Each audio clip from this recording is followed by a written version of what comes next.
Mirador, la grande messe de l'investigation journalistique, la plus grande tribune politique de la Guinée. Avec Aboubacar Talibé Bari, Mamadou Ouri Diallo, Akoumba Diallo, Kabinet Fofana, Mohamed Kaba, Ibrahima Lincoln Souma, Mamadou Diambalde.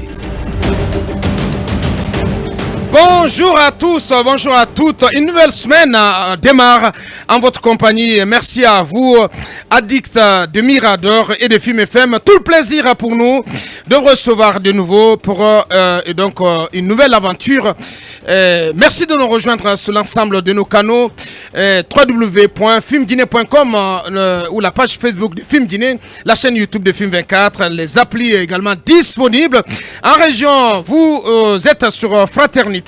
À Mamouda, la ville Carrefour, vous êtes sur les antennes de Baobab FM, en région forestière et dans la savane.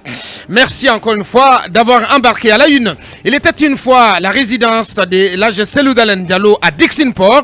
Le bâtiment principal et ses annexes ayant tenu lieu de résidence privée au président de l'UFDG ne sont plus qu'un mauvais et plutôt qu'un amas de gravats. Avant-hier samedi 26 mars, cette concession a été mise en capilotade dans des circonstances que l'ancien Premier ministre a décrites dans un récit publié sur les réseaux sociaux et dans la presse, alors que le dossier est encore en cours d'instruction au niveau de la justice. Les autorités ont fait démolir mon bâtiment de Dixine et ses annexes ce samedi 26 mars 2022. C'est attristé l'homme politique en séjour actuellement à l'étranger. Des questions à se poser ce matin. Alors, quelles sont les raisons et l'urgence qui ont dicté cette opération de démolition d'une résidence dont le dossier est pendant devant la justice? Faut-il finalement y voir les preuves d'une confrontation ouverte entre la junte militaire et le président de l'UFDG et ses soutiens?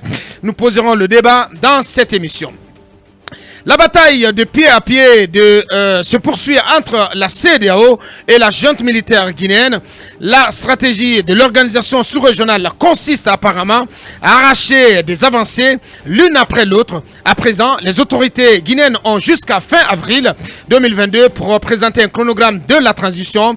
En l'absence de ce gouvernail de cette période d'exception ouverte le 5 septembre 2021, la conférence des chefs d'État et de la CEDEAO tenue le vendredi dernier à Accra, au Ghana, menace la Guinée de sanctions économiques et financières. Question, faut-il voir cet ultimatum comme la fin de l'état de grâce entre la communauté économique des États de l'Afrique de l'Ouest et le CNRD? Quelle réponse la Guinée pourrait-elle apporter à cette mise en demeure de la CEDEAO? Mirador décrypte les conclusions de ce sommet sur la transition guinéenne. En plus de rencontrer une opinion mitigée à propos de leur opportunité, les assises nationales lancées le 22 mars dernier cherchent encore leur chemin de Damas à la manœuvre pour la réussite d'un rendez-vous dont il semble faire un défi personnel. Le président de la transition a nommé un comité national des assises co-dirigé par le grand imam et l'archevêque de Conakry, les deux ex-coprésidents de la commission provisoire de réflexion sur la réconciliation nationale créée par l'ancien chef d'État, le professeur Alpha Condé. Ces fameuses journées de vérité et de pardon vont ainsi s'abreuver des résultats du travail de cette commission dont le rapport définitif dort dans les tiroirs de la présidence de la République. Une question centrale et bien d'autres que nous allons adresser à notre invité prestige du jour. Ces assises nationales ne méritent-elles pas d'être réimaginées ou recadrées, sinon prorogées, voire suspendues, le temps de les rendre plus inclusives, plus consensuel, plus digeste, plus comestible tout simplement?